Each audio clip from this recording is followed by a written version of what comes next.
tous et merci d'écouter ce nouveau Pifcast. Il y a quelques jours, il a secoué la croisette avec son film Elle et Mad Movies lui dédie son dernier hors-série. Paul Verhoeven est au cœur de l'actualité cinéphile. On en parle avec Fausto. Bonjour, j'ai laissé un petit suspense en fait, comme si j'étais pas là ou... Laurent. Drut. Cyril. Quato. Et Xavier. Bonjour. Et cette année, la palme de la réalisation est attribuée à Jérôme. Bonjour. On va commencer bien sûr par parler de Elle, donc le dernier film de Paul Verhoeven, qui se lance pour nous raconter déjà rapidement de quoi ça parle. Oh là là. Allez, Fausto. Laurent, c'est le roi du pitch. Ah non, Ouais. En plus, c'est le dernier à avoir vu le film, je crois. Je l'ai vu hier soir, frais, tout à donc fait. Vas-y, Laurent. C'est bien frais. Et puis bon, il y a un viol, alors je vais bien en parler. Non, mais c'est l'histoire d'une dame qui s'appelle Michel, jouée par Isabelle Huppert, et qui dirige une boîte de jeux vidéo. Et chez elle, le film commence, elle est en train de se faire violer par un monsieur masqué, et le film va décrire l'effet de ce viol sur sa vie, sa psyché, les gens qui l'entourent, et voilà. Ok. Merci. Un bon pitch. Faut peut-être expliquer que le film revient de loin en fait. Surtout Verhoeven revient de loin. Déjà, d'où il vient ce film? Ouais. D'où viens-tu ? C'est une adaptation d'un roman de Philippe Gian qui s'appelle Au 3 petits points.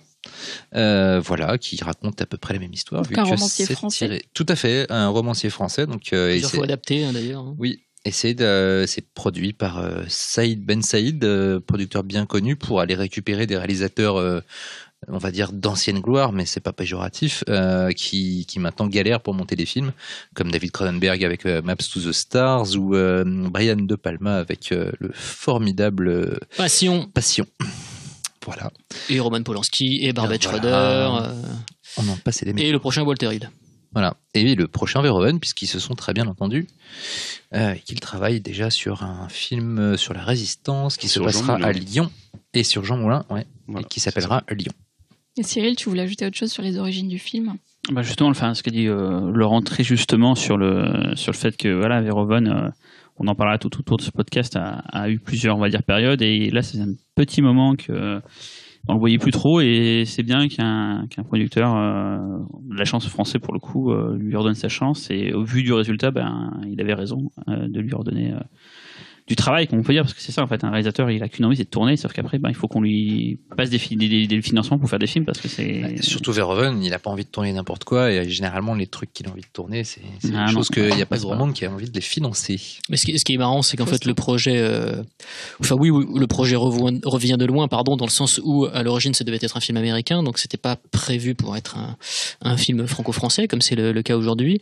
Il s'avère que Isabelle Huppert, elle était intéressée pour camper le personnage de Michel, donc personnage du roman Au de Philippe Gian, mais ce qui s'est passé en fait, c'est que le bouquin a été entre guillemets passé à la moulinette d'un scénariste américain, David Burke, mais que une fois que le scénario est terminé, il a circulé, et que les comédiennes envisagées se sont toutes plus ou moins désistées. Enfin, en tout cas, ils ne trouvaient personne pour faire le film. Alors je sais pas, il y a pas vraiment eu d'informations concernant qui a eu le scénario entre les mains avant Isabelle Huppert.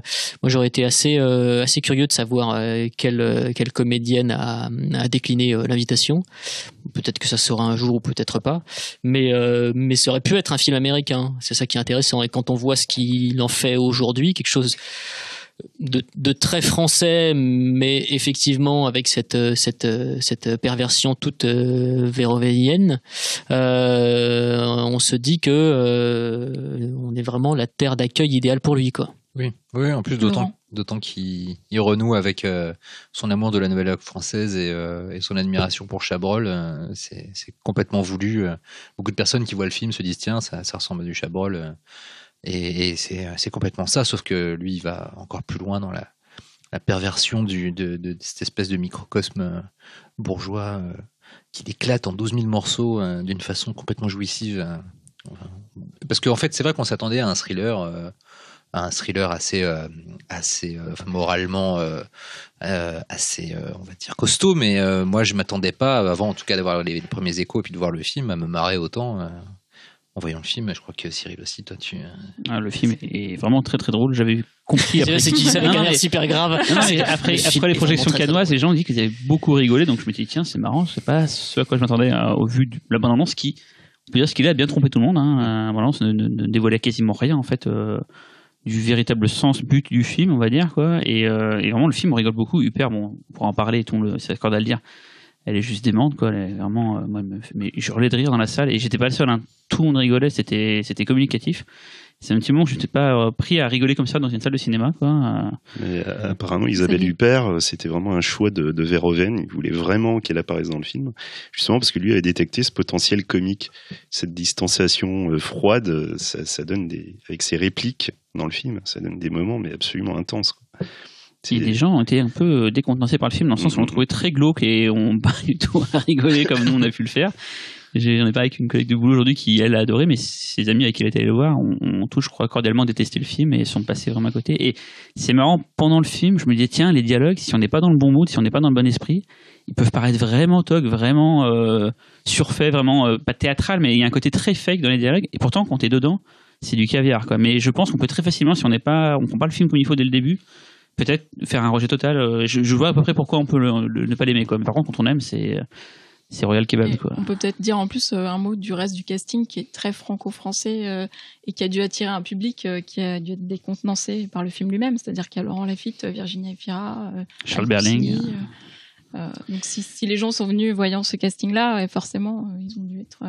J'étais très content de voir Lafitte là-dedans parce que faut savoir que c'est un mec, il a fait un one-man show, Laurent Lafitte, qui est hilarant et qui est sur un ton parfois très très offensif, notamment un sketch où il est dans une boîte gay et où il passe tout le sketch avec un doigt dans le cul d'un mec en train de lui parler en fait. Voilà, donc et on connaît assez peu de Laurent Lafitte, ce côté-là, donc je pense que lui il était très content d'aller dans ce sens-là. Il y a eu une émission de radio qu'il a fait avec, je sais pas, Louis, je crois, qui s'appelait À votre écoute, coûte, qui était, tout à fait, qui avait mis les gens très très mal à l'aise et c'est vrai que très bizarre, très non-sensique, tout ça, etc. Et ça avait, les éditeurs, je sais plus quelle radio ça passait, ils avaient écrit, on pouvait dire mais c'est quoi ce truc, faut le déprogrammer, je comprends pas. C'était super étrange parce que c'était effectivement comme si c'était une véritable émission radio, sauf que tout était écrit et c'était une forme de réalité alternative en fait, avec des faux auditeurs, tout ça, c'était très bizarre. Et du coup, de Lafitte, il y avait déjà quelque chose, mais je pense qu'il s'est rendu compte que ça, c'est pas ce qu'il fera décoller à niveau carrière, donc il a préféré faire plus des comédies comme Papa ou Maman, voilà, mais voilà. Mais non, vraiment, il est dingue. Tout le monde est à peu près, même Virginie Efira en rôle de Cato. Ouais, Cato, Bénitier, Cato, Bigote. Bigote et tout, enfin, la scène où ils sont tous je ne spoil rien, mais ils sont tous à table, et d'un coup, elle dit à tout le monde, taisez-vous, c'est bien qu'on fasse une grâce, quoi. Une grâce, ouais. C'est génial, moi, ça m'a vraiment cueilli, quoi. Moi, j'ai toujours trouvé que c'était une très bonne actrice. Elle m'avait cueilli dans un film qui n'est pas extraordinaire au demeurant, mais qui était une comédie romantique de Farrugia. Je crois que c'est L'amour, c'est mieux à deux, avec également Manu Payet, non, c'est pas ça Manu Payet et Cornillac. Et elle était très, très, très, très juste. Elle est toujours très, très juste en tant que comédienne. Même quand elle joue dans des trucs de merde, elle a vraiment un naturel qu'on aimerait bien voir plus souvent chez nous, comédiennes. Et du coup, Fausto, en quoi, pour toi, ce qui se passe là dans le film, c'est pas quelque chose qui aurait été possible pour une actrice américaine, dans ce que vit Isabelle Huppert? C'est difficile d'en parler sans trop spoiler, mais ce qui est intéressant plus globalement dans elle, et du coup ça va me permettre de répondre à ta question, c'est que finalement les aspects thrilleresques du film ne sont pas les aspects essentiels. Le suspense, au bout d'un moment, finalement, on s'en fiche. Ce qui est plus intéressant, c'est de voir comment le personnage va évoluer après son drame. Et le suspense va se situer là-dedans, en fait. C'est-à-dire jusqu'où va aller le personnage, et sans parler de transformation, il s'agit plus de révélation, et en gros, de révélation personnelle sur ce que le personnage est profondément. Et en gros, c'est mais qu'est-ce que le personnage va se révéler et du coup nous révéler. Le mystère, en fait, il est plus là-dedans. Le suspense, il réside plus dans cette espèce de dévoilement progressif d'un caractère qui était profondément caché et qui ressurgit suite à l'accident. Et je pense que c'est cette ambiguïté morale qui a dû gêner certaines comédiennes, puisque ça demande quand même une acceptation d'un anti-manichéisme de la part de la comédienne, et c'est adhérer à la vision d'un auteur qui, on le sait, refuse tout ce qui a trait au conformisme, à la bienséance. Et le film, c'est exactement ça, c'est-à-dire que en fait, on se rend compte que ça aurait pu être un thriller quasiment Hollywood Night, avec une nana qui se fait violer chez elle, qui en parle à ses amis, et puis qui va tenter de se venger dans un cadre de bureau, tout ça, avec des espèces de chants contre chants dans un bureau, des sous-intrigues de machine à café, mais en fait non, le film n'est pas du tout ça, parce que c'est Paul Verhoeven, et parce que lui, ce qui l'intéresse, c'est de creuser la matière du thriller pour y trouver quelque chose de psychologiquement offensif, quoi. Et je pense que ça a dû faire flipper plus d'une comédienne, j'imagine. Et en plus, ce qui est assez particulier dans le film, c'est que c'est quand même, je crois, enfin en tout cas pour moi, c'est la première fois que je vois un film où on ose montrer une femme qui se fait violer, et qui juste dit après, maintenant c'est passé, quoi. Enfin, il y a vraiment quelque chose de très dérangeant dans cette absence totale d'émotion.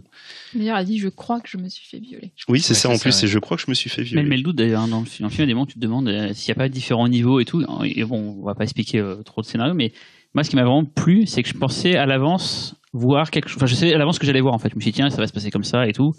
Et en fait, il part sur des directions complètement, des fois même pas aléatoires, mais des fois des trucs très anodins, genre toute la séquence avec le fils, en fait, toutes les séquences avec le fils, c'est vraiment accessoire à toute l'histoire, et pourtant c'est partie d'un tout, c'est fait vraiment, ça prend sens et tout, et ces scènes sont vraiment mortelles aussi. Donc alors quand on pourrait se dire c'est un truc anodin, en fait il faut savoir que son fils c'est une sorte de gars passe dans un quick et tout, il a pas vraiment d'ambition, si ce n'est que voilà, il veut monter une famille et tout, quoi. Et on suit ces histoires-là, des fois on va visiter un appartement avec Hubert et tout, et voilà, mais c'est anodin, pourtant je trouve ça vraiment ouais, mais parce que ça fait dingue, quoi. Ça en fait ça dévoile des failles, et puis ça dévoile, enfin pas que des failles, ça dévoile des données psychologiques sur les personnages qu'on n'avait pas forcément au départ. Là, sa réaction par rapport à l'appartement, à Isabelle Huppert, on se rend compte que finalement après son viol, elle arrive à, j'irais pas jusqu'à dire être une meilleure mère, mais en tout cas à être un petit peu plus présente dans la contradiction avec son fils, savoir dire non, quoi. Enfin, Pardon. Non, mais surtout qu'on se rend compte quand on observe, on prend un peu de recul, et quand il y a certains éléments scénaristiques qui se dévoilent, notamment, je vais pas spoiler, mais sur son rapport avec son fils dès la maternité, dès la naissance, où on se rend compte qu'en fait elle a jamais été extrêmement proche de son fils, et que souvent ça donne des enfants qui n'ont pas confiance en eux, quand les parents sont pas là pour les mettre en valeur, pour les encourager dans leur vie, etc. Et donc ça explique un petit peu le comportement du fils, et ça explique aussi que du coup le viol, la façon dont elle réinvestit sa relation avec son fils, voilà, il y a tout un tas de choses comme ça. En fait, c'est marrant parce que même justement toutes ces scènes qui ont l'air anodines ou qui n'ont pas l'air complètement connectées au récit, finalement elles tissent une toile de tout ce qu'est cette femme, et de tout ce que le viol va déclencher en elle, et comment elle va plus ou moins régler, entre guillemets, toutes ces catégories de sa vie. Et à ce niveau-là, c'est assez étonnant, parce qu'en plus, du coup, le suspense et le rythme du film, il vient de là, en fait. C'est de ces rencontres successives. Et c'est vrai que le film, il est extrêmement fluide, mais en même temps, il n'avance pas avec une logique scénaristique de thriller, mais pas du tout, quoi. Tel qu'on pourrait le penser, voilà, au vu du sujet, quoi, voilà, en fait. Ouais. Et puis, juste, il y avait un truc aussi, je pense, parce que tu parlais des gens qui riaient pas, ou des gens qui riaient, tout ça, etc., Cyril. Mais c'est vrai que je pense que déjà le public français perçoit le film différemment que le public anglo-saxon ou non français, quoi, en tout cas. Déjà parce qu'on connaît toute cette clique de comédiens qui sont tous issus de familles différentes, donc les voir comme ça, tous cohabiter, il y a quand même un effet un peu curieux, parce que théoriquement, c'est pas des acteurs qui se croisent très très souvent. Isabelle Huppert et Virginie Efira, c'est pas forcément la rencontre la plus évidente sur le papier, donc je pense que déjà nous on est il y a quand même, je pense, de prime abord une forme de méfiance, quoi, vis-à-vis du casting, voilà, quand bien même c'est Paul Verhoeven, on se demande comment il va manipuler tout ça. Et puis surtout, il y a des scènes qu'on a déjà vues dans le contexte, j'entends, non pas dans la façon dont elles sont jouées et mises en scène, qu'on a déjà vues 100 000 fois avant dans le cinéma français, dans le bon cinéma français, tu parlais de Chabrol, comme dans du très mauvais cinéma français aussi. Donc du coup, c'est vrai que le film avance comme ça sur une ligne très très fragile, et pour le public français, je comprends qu'il y ait une forme d'appréhension et parfois une espèce de peut-être de retenue des émotions ou de pas savoir trop quoi penser, quoi. Et ce qui rend le film encore plus intéressant, je trouve. Mais justement, dans cette logique-là, faut savoir quand même que Verhoeven, quand il a décidé donc de travailler sur ce film, il s'est, on va dire, séparé de son équipe habituelle. Finalement, sur le tournage, toute l'équipe est française. Les acteurs sont français. Un acteur qu'il connaît déjà, c'est l'acteur allemand dont je ne me souviens plus le nom. Qui jouait dans Black Book. Qui est un excellent acteur. C'est vrai, d'ailleurs. Et je crois qu'il y avait juste son assistante personnelle, en fait, avec lui. Ouais. Il a même été apprendre le français pour pouvoir diriger ses acteurs. Enfin, il s'est vraiment mis en danger pour ce film-là, tout en ayant, enfin, avait-il vraiment conscience de ça? Il s'est vraiment inscrit dans un cinéma français pour y apporter quelque chose. Et même pour le dynamiter presque de l'intérieur, parce que c'est ça en fait qui est assez jouissif, c'est de voir que à l'inverse de beaucoup de cinéastes qui, quand ils s'expatrient ou quand ils ont un peu un creux dans leur carrière et qui reviennent avec un projet, ils peuvent être un peu s'effacer, mais Verhoeven, c'est Verhoeven. Et là, il arrive dans le cinéma français. C'est doublement jouissif pour des gens qui en ont un peu marre, comme un peu tout le monde autour de cette table, je l'imagine, de ce qu'est le cinéma français aujourd'hui, de voir Verhoeven qui arrive et qui prend globalement quand même tout ce qu'on a marre de voir, c'est-à-dire les drames bourgeois, cuisine, repas de famille. Et il y a tout ça dans le film. Ma vieille maman, mon fils qui va pas bien et tout est mon ex. Et là il arrive, voilà. Oui, le chat aussi. Et là il arrive et il dynamite tout ça avec déjà beaucoup de cohérence par rapport au sujet, et puis avec cette crudité dont il est peut-être un des seuls qui manie mieux que personne en fait. Cette crudité des sentiments assez géniale. Mais c'est vraiment du coup un film français, parce que je sais pas, c'est comme si un réalisateur venait faire un film dans un autre pays avec la prod locale et tout, mais je sais pas, qu'est-ce qui définirait du coup le fait que ce soit un film français? Les acteurs, la prod, le lieu. C'est un roman français aussi. Ouais, l'histoire est française, elle a été pensée dans mais un cadre français. C'est un film qui est déjà profondément européen, ça c'est sûr. Oui, alors c'est européen, ça j'ai aucun doute.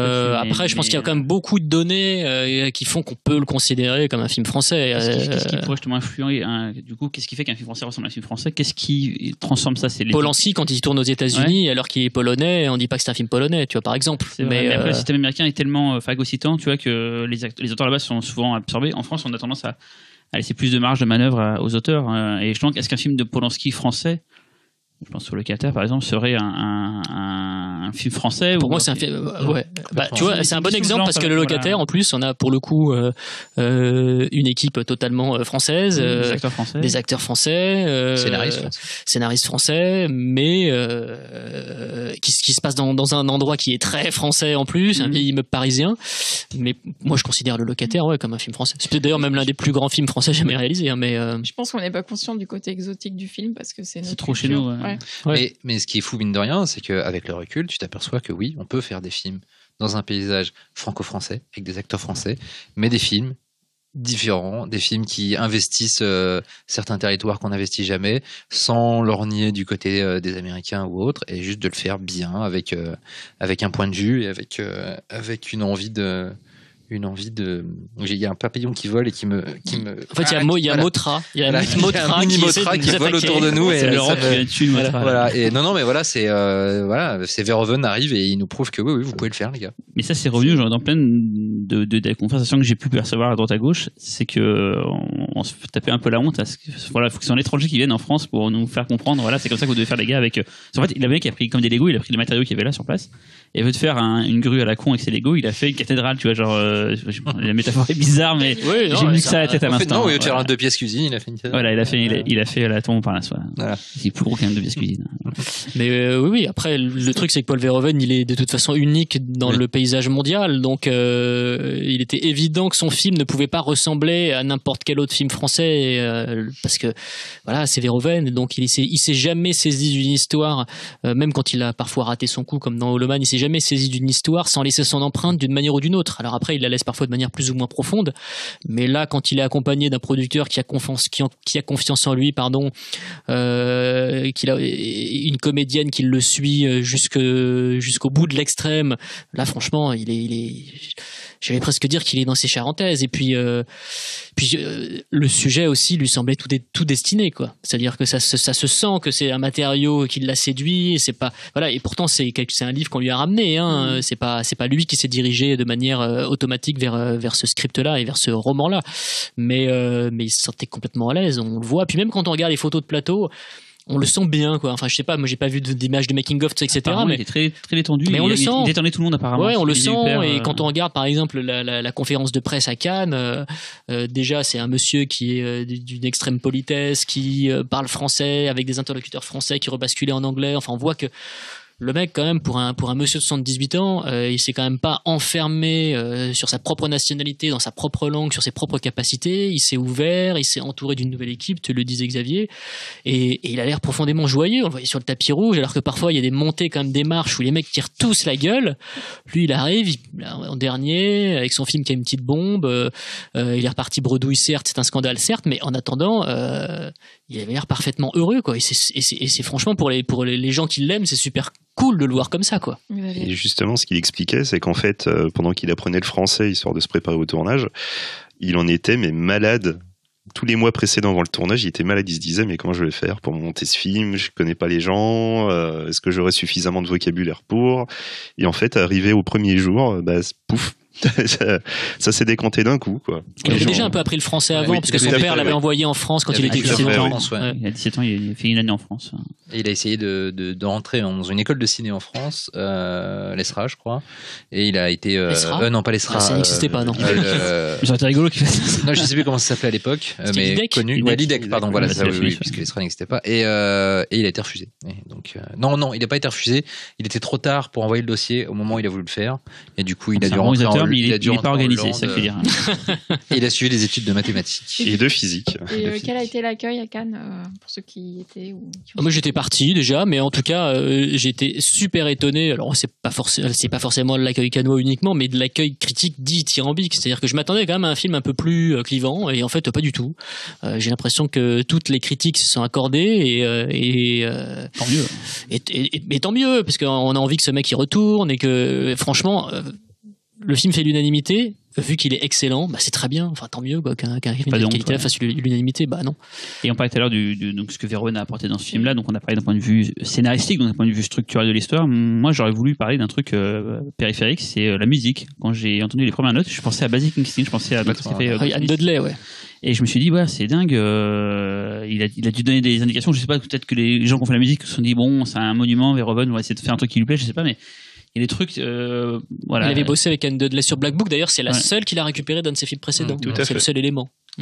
Donc voilà, donc qu'est-ce qu'on pourrait donc il y a des thématiques forcément hein, dans Elle. Il y a tout le évident, cinéma de Verhoeven, et puis comme il le disait aussi justement, il a dit en conférence de presse, finalement il y a deux éléments qui apportent le métissage au projet, c'est le scénariste David Burke et Paul Verhoeven. Donc plus David Burke, puisque lui c'est un Américain, Paul Verhoeven c'est un Européen, donc retourner en Europe, même si ça impliquait pas forcément de retrouver une narration européenne, on va dire que c'était quand même profondément ancré dans son ADN créatif, le rythme, les thématiques, tout ça, etc. Quand je parle des thématiques européennes, ça paraît un petit peu, ça paraît un peu flou, mais on va dire que c'est plus une façon d'aborder des thématiques de manière très frontale et crue.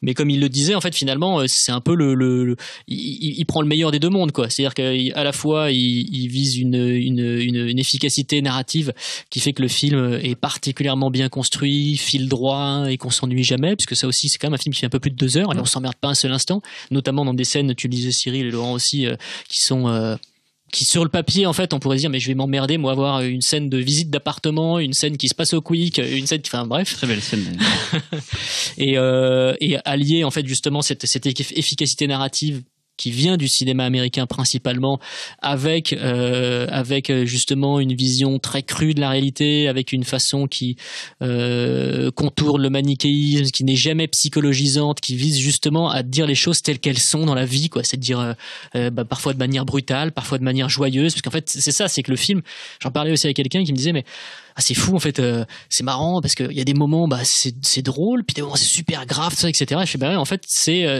ce mec arrive à capter des situations telles qu'elles sont dans la vraie vie, c'est-à-dire que il y a pas de moment, il y a pas de passage dans la vie où c'est entièrement noir et où on rigole jamais. Lui effectivement il y a des scènes parfois qui sont d'une cruauté absolue, et hop on va rire pendant 3 secondes. Enfin c'est exactement ce qui peut arriver au quotidien quoi. Et il arrive avec cet alliage là en fait à créer une espèce d'univers comme ça qui est cohérent, qui renvoie à ce qu'il a fait aux États-Unis et aussi aux Pays-Bas. Oui, il l'a toujours fait. Moi, je me rappelle la première fois que j'avais vu le choix du destin, Soldier of Orange, j'avais été frappé par la légèreté du film. Cette impression quelque part que le héros traverse l'histoire et une des heures les plus sombres de l'histoire comme une aventure et que en même temps c'est assez proche de la réalité, et on a retrouvé ça dans Black Book avec 2-3 scènes de comédie dans Black Book qui arrivent à des moments extrêmement crus, extrêmement durs psychologiquement, et d'un coup on se marre. Et il est toujours resté fidèle à la nature humaine dans ses films. De toute manière, c'est son sujet, et c'est ce qui fait que ses films sont toujours aussi impressionnants en matière de tonalité d'écriture. C'est le fait de ne jamais abandonner au genre qu'il aborde la vérité de ses sujets, la vérité de ses personnages, et pas une vérité théorique d'une théorie d'écriture de scénario, mais juste une réalité vraie. Qu'est-ce que vivrait vraiment cette personne, et en fait on s'aperçoit qu'on a assez peu l'habitude maintenant de voir ça au cinéma, en tout cas dans un cadre thriller, genre, etc. Et c'est pour ça que c'est d'autant plus étonnant dans un film comme Elle, où d'un coup ça confronte toute une partie d'un public qui n'est pas habitué à ça, à quelque chose et auquel forcément en fait ils se connectent assez vite, parce qu'ils comprennent que on peut se rendre compte assez vite, bah oui, c'est assez similaire à ce que je vis dans la vraie vie quoi. Et ça, il n'y en a pas beaucoup qui le font comme lui. Parce qu'il ne scinde pas l'intellect de l'organique, en fait. Non. C'est-à-dire que c'est ce que fait par exemple Cronenberg, où on peut il aborde ça de façon tellement finalement presque mathématique, scientifique et froide, que oui, on voit la cohérence du truc, mais on la ressent pas émotionnellement, on la ressent intellectuellement. Et moi, j'ai souvent pensé au cinéma de Cronenberg en voyant les films de Verhoeven, mais on a l'impression que c'est vraiment quelque chose de plus incarné, plus paillard dans un sens. Voilà, mais voilà, ça jouit et ça souffre en même temps. Alors que chez Cronenberg, ça souffre, ça souffre de jouir, et inversement. Oui, puis je pense que Verhoeven, Cronenberg, pour le coup, on va pas trop dévier sur Cronenberg, mais c'est vrai qu'on pourrait parler de leurs deux cinémas. En plus, parfois visuellement, ils se ressemblent dans cette espèce de canadienne de. Ouais, dans cette espèce de côté très cru, grisâtre, tout ça. Mais c'est vrai que je pense que Cronenberg, lui, en plus, il est dans l'auto-analyse, quoi. Parce que Verhoeven, c'est pas quelqu'un. C'est pour ça que tout le monde flippait du retour avec Saïd Ben Saïd, parce que bon, c'est vrai que Passion, Maps to the Stars et Carnage, ce sont pas vraiment des films qui ont fait des étincelles. Enfin, en tout cas, je trouve personnellement. Mais c'était oublié que Verhoeven, c'est un mec qui n'a jamais donné dans l'autoparodie. C'est jamais quelqu'un qui s'est analysé. C'est jamais quelqu'un qui s'autocite. Et que du coup, il allait pas tomber dans les mêmes travers qu'un mec comme De Palma ou comme Cronenberg. De lui, en fait. C'est ça. Et en plus, Paul Verhoeven, ça a jamais été une pute de festival. C'est-à-dire que c'est jamais un mec qui s'est dit ah tiens effectivement là maintenant je vais dans les festivals ils attendent que je fasse un certain cinéma, etc. Lui, il s'en fout complètement quoi. Parce que justement avant d'arriver en Europe, de revenir en Europe, il trustait des énormes budgets en fait. Il était plus dans l'optique je fais du cinéma pour mes pairs, je fais du cinéma pour le public en fait. Et quand il est arrivé en Europe, justement, il a perdu ses budgets, mais il a retrouvé du coup une liberté qu'il avait peut-être perdue sur la fin, parce qu'au début, quand ça marchait, il lui laissait liberté, mais il a bien vu que la censure, c'est voilà, il a toujours eu du succès en fait, Verhoeven. Ouais. C'est ça qui est fou, c'est que ça a décliné quand même par rapport à une époque. Ouais, mais en fait, c'est un mec quelque part, il y a eu beaucoup de films qu'il a pas pu faire, mais finalement, le mec, il a connu quasiment que des gros succès. Aux Pays-Bas, c'est le réalisateur le plus célèbre. Des films comme Turkish Delice, Soldier of Orange, c'est des films qui ont quand même très très bien marché. Après, il y a eu des polémiques, mais à chaque fois on a parlé de lui, et puis le public s'est déplacé en masse. Et après, aux États-Unis, ces films ont aussi très bien marché. Tout n'a pas très bien marché, mais globalement, pas très bien. En fait, ouais. C'est qu'il marché, mais pas autant que les. Ouais, mais enfin, en tout cas, quand il était en Europe, c'était un mec qui était déjà habitué au succès. C'était Turkish Delice, c'est le plus gros cinéma de l'histoire l'histoire, le plus gros succès de l'histoire du cinéma hollandais. Il y a 20% de la population 26. du pays, 26% et qui a vu le film. Le film a été élu meilleur film hollandais du siècle, et le deuxième étant Soldier of Orange, donc il te reste les 2 premières places. Il y a 2 personnes, il y a Paul Verhoeven et Dick Maas, quoi, je veux dire, merde, quoi. Amsterdam et donc le 4e. L'ascenseur.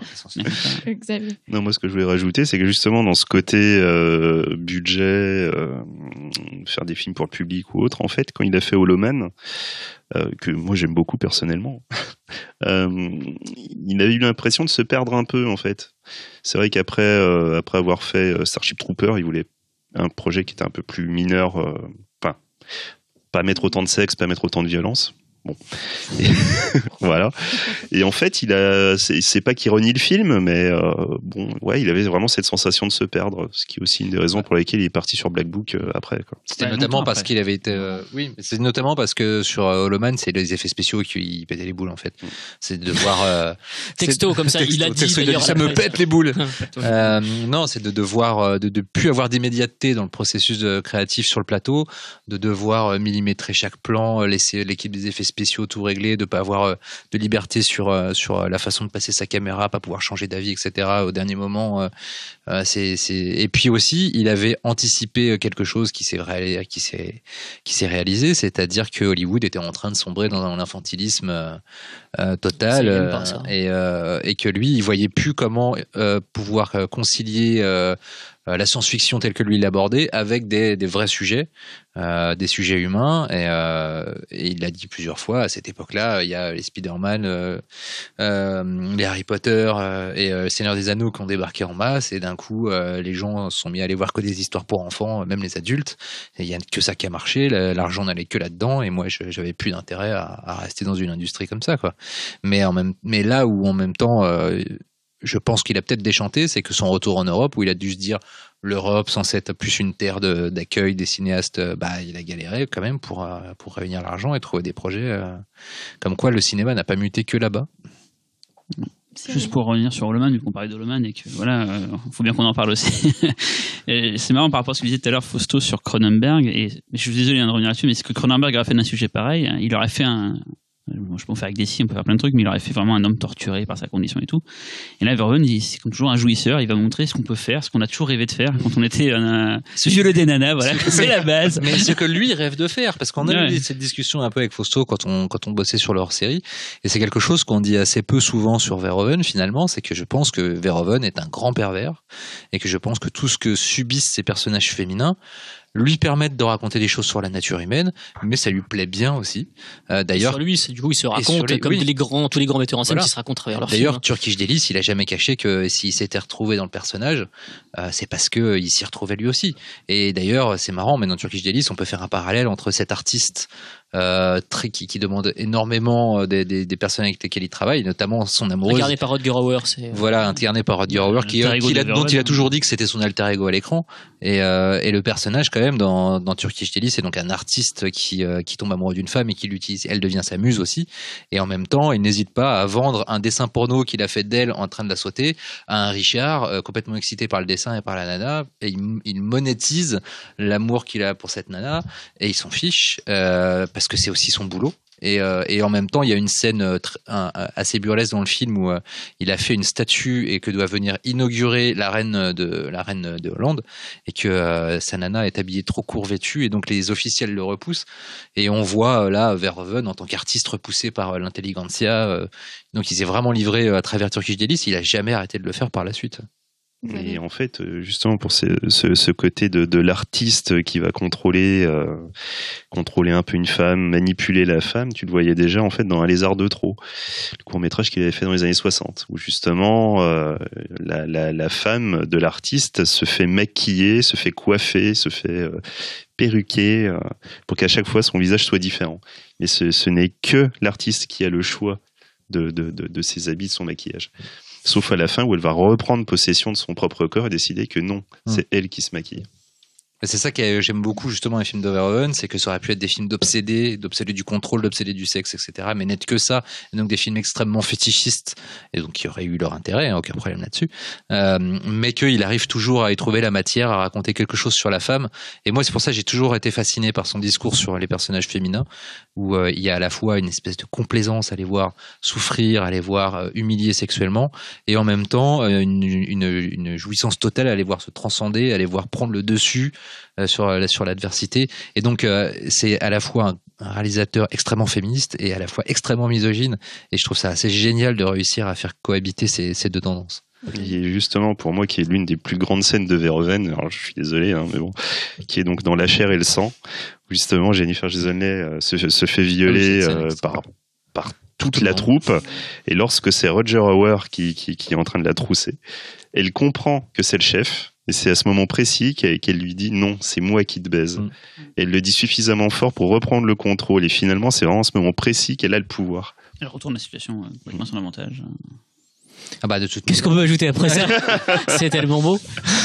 D'ailleurs, quand on voit elle, on ne peut pas ne pas penser à cette scène et au personnage de Jennifer Jason Leigh dans La chair et le sang. C'est dans la droite lignée. Puis après, du coup, on dévie sur Showgirls, on dévie sur ces personnages de femmes qui prennent le pouvoir grâce à ce qu'elles sont, c'est-à-dire grâce à leur corps, mais pas seulement. En fait, elles ont l'intellect derrière, mais leur corps est leur première arme. Et il y a une scène magnifique comme ça dans Black Book, qui est peut-être la plus belle scène du film, quand l'héroïne jouée par la magnifique Karis Van Houten va pour la première fois coucher avec l'officier allemand qu'elle doit séduire, et elle s'éteint les cheveux et les poils pubiens en blond pour mieux jouer l'Arienne. Et en fait, dès le début, elle est en plus dans une position de fellation. Lui, il est assis, elle est à genoux, elle est nue et elle est penchée sur lui, et il lui prend les cheveux. Il voit qu'en fait, elle a les cheveux teints. Il voit ses racines, et tout de suite, il découvre qu'elle est juive. Il le comprend immédiatement.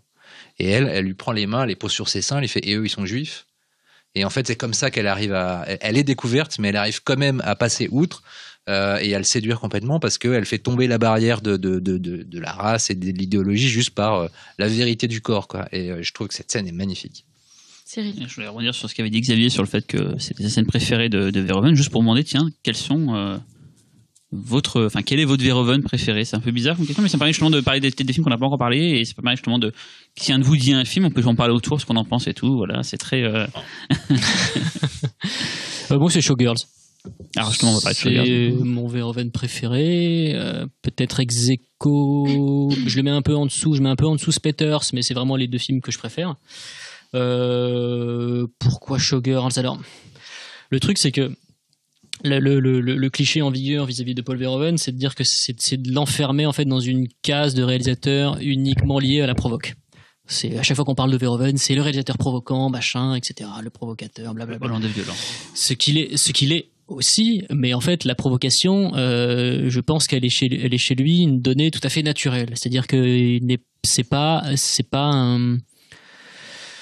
quelqu'un qui va titiller le spectateur juste pour le plaisir de le titiller. Il va le titiller parce qu'il a quelque chose à lui dire, et que c'est cette chose-là en fait qui va être perçue comme une provocation. Et de fait, Showgirls, le problème que j'ai avec le film, c'est pas le film, c'est aujourd'hui l'espèce de volte-face qu'il y a, c'est de le considérer comme un plaisir coupable. Mais moi, Showgirls, je ne l'ai jamais considéré comme un plaisir coupable. J'ai toujours considéré que c'était un excellent film, avec plein de degrés divers et variés, mais déjà d'un strict point de vue de mise en scène, je trouve que c'est un de ses films les plus aboutis.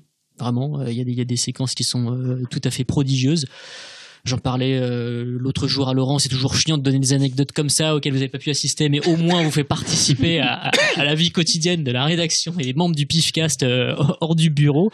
Et je lui parlais, oui, de scènes qui peuvent être totalement anodines comme ça pour des spectateurs qui font pas trop attention à la mise en scène, mais quand on regarde la façon dont les personnages sont encadrés dans des jeux de reflets, dans des miroirs, et à quel point justement ce sont ces miroirs-là qui témoignent de l'adversité et de la hiérarchie qui va être fluctuante, parce que c'est un jeu constant de hiérarchie fluctuante, Showgirls, dans le scénario et dans la mise en scène. Il y a plein de touches qui sont extrêmement fines.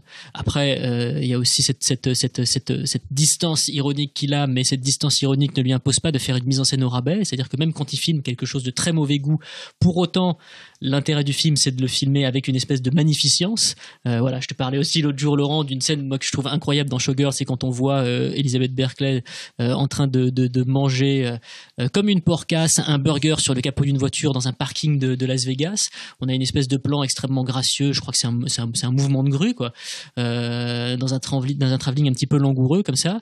Et on voit en fait que le décor, c'est un parking de Vegas avec un coucher de soleil. On voit Vegas et elle est en train de manger un hamburger. Et Showgirl, c'est ça, c'est une espèce d'extrême délicatesse et de raffinement, mais au service d'une histoire qui flirte constamment avec les poubelles, quoi. Et je trouve que Showgirl, c'est clairement son projet le plus fragile, et c'est ce qui le rend aussi le plus beau. Et puis après, l'histoire du film, elle est tellement passionnante aussi. Voilà, la carrière de Elizabeth Berkley flinguée juste après, tout le caractère sulfureux du scénariste Joe Esteras. Parce que le film a eu un très mauvais accueil, c'est ça c'est le film qui a été le moins bien accueilli de sa carrière. Et puis après, voilà, historiquement, tout le monde sait que Paul Verhoeven est le seul réalisateur. Enfin, en tout cas, j'ai pas suivi les derniers Razzie Awards, mais je pense qu'aucun réalisateur ne s'est déplacé depuis. Si, il me semble que c'est arrivé. Pour aller prendre ses prix. Mais c'est assez peu fréquent. Voilà, en tout cas, c'était le premier à le faire. C'était le premier à le faire. Il avait à peu près tout raflé en termes de Razzie Awards à l'époque. Et donc, du coup, le film a longtemps souffert de cette mauvaise image, ou ensuite de cette image de nanar cool, de plaisir coupable, etc. Mais en fait, finalement, très peu de personnes ont parlé des qualités de mise en scène, des qualités d'interprétation aussi, puisque Gina Gershon est formidable dans le film, Elizabeth Berkley aussi, Kyle MacLachlan. Il y a des scènes qui sont, je trouve, encore aujourd'hui très avant-gardistes et subversives. On voit quand même une scène d'amour, une scène de cul interraciale entre une blanche et un black. C'est des choses je sais même pas si on les voit aujourd'hui en fait dans le cinéma américain. Des scènes qui aient un tel érotisme entre deux personnes qui ne partagent pas la même couleur de peau. Franchement, à l'époque et encore aujourd'hui, c'est quelque chose d'extrêmement couillu, quoi. Et le film agit comme ça sur plein de niveaux différents qui sont extrêmement riches et qui n'ont jamais été en fait jugés à leur juste valeur, je trouve. Mais en fait, les gens s'attendaient, je pense, à un Basic Instinct en fait, et oui. Ils n'ont pas eu ça du tout. Et Verhoeven d'ailleurs dit aujourd'hui qu'il manque un truc selon lui au film, c'est une trame plus thrilleresque, c'est-à-dire que lui il pense que si le film avait eu par exemple un meurtre, une enquête, il aurait été de meilleure qualité et il aurait trouvé son public. Peut-être que finalement c'est pas le but du film, d'ailleurs. Le film, c'est une satire du spectacle américain, évidemment, mais on aurait pu imaginer, on va dire, que dans les dommages vécus par les protagonistes, il aurait pu avoir quelque chose d'un peu plus dramatique, même si voilà, Gina Gershon se casse la gueule. Ouais, mais la scène est d'une violence inouïe, il y a à mon sens l'un des pires viols qu'il ait jamais filmé, c'est le viol de la copine black de Elizabeth Berkley qui se fait violer par son idole, une espèce de rockstar dégueulasse, probablement connue juste à Las Vegas, et elle se retrouve violée par lui et ses gardes du corps, et c'est l'une des scènes franchement les plus cruelles que son cinéma puisse proposer. Et après on a l'heure de la vengeance, et là effectivement on sent Paul Verhoeven jouir littéralement à l'idée de lancer Elizabeth Berkley dans cette espèce de quête de vengeresse, où en plus tu parlais de la façon dont ces personnages féminins se servent de leur corps comme d'une arme. Là, quand elle va se venger, elle est habillée super sexy, elle est surmaquillée alors qu'elle est pas sur scène, et on voit que finalement ses armes, au-delà du fait qu'elle est armée d'un couteau et qu'elle balance quand même quelques bons coups, c'est aussi son corps dans ce qu'il a de plus sexuel, quoi. De toute façon, chez Verhoeven, la sexualité, c'est le pouvoir. Ça, on a énormément de films dans lesquels on peut voir des personnages qui utilisent leur corps. Voilà, justement, Spetters. Et vu qu'il en a été lui victime sur ses tournages, Paul Verhoeven, il est bien placé pour le savoir, quoi. Pour information, Showgirl ressort en salle en septembre. Ouais, 14 septembre. Il faudrait faire venir Elizabeth Berkley. Oui, parce que c'était financé, c'est une coproduction franco-américaine en fait. Showgirls. Ouais. Chargeur à l'époque. Xavier, comme tu avais la parole, on t'écoute, toi. Eh bien, film préféré. Tu l'as dit tout à l'heure, c'était Holoman. Alors, j'attends. Je n'ai pas dit que c'était Holoman. J'ai dit que j'aimais beaucoup Holoman. T'as dit par rapport à la scène. Non, mais autant, la Sheryl Strand, on en a déjà parlé. C'est vrai que j'adore le film, mais ouais, je pense que ce serait Soldier of Orange ou Spetters. Vraiment. Donc période hollandaise. Ouais. Moi, je suis vraiment plus période hollandaise. Et puis c'est des films hollandaise. qui suivent en plus. C'est ça.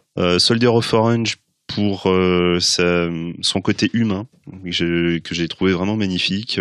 C'est en fait, bon, pour la petite histoire, c'est une bande de potes, on va dire, qui sont 5-6 à l'aube de la Seconde Guerre mondiale, fin de l'arrivée des nazis en Hollande, et on va voir leur destinée à chacun, sachant que comme ce sont des êtres humains avant tout, ils vont chacun choisir un camp, choisir d'agir ou de ne pas agir, et on va voir ce qu'ils deviennent. Voilà. Et là-dessus, en fait, les personnages sont globalement tous très intéressants. Mention spéciale à cet acteur hollandais, dont je ne me souviens plus le nom non plus, qui joue l'allemand. Enfin, Derek Delin. Voilà, merci. Derek Delin, qui à la base, en fait, aurait dû avoir le rôle de Rutger Hauer.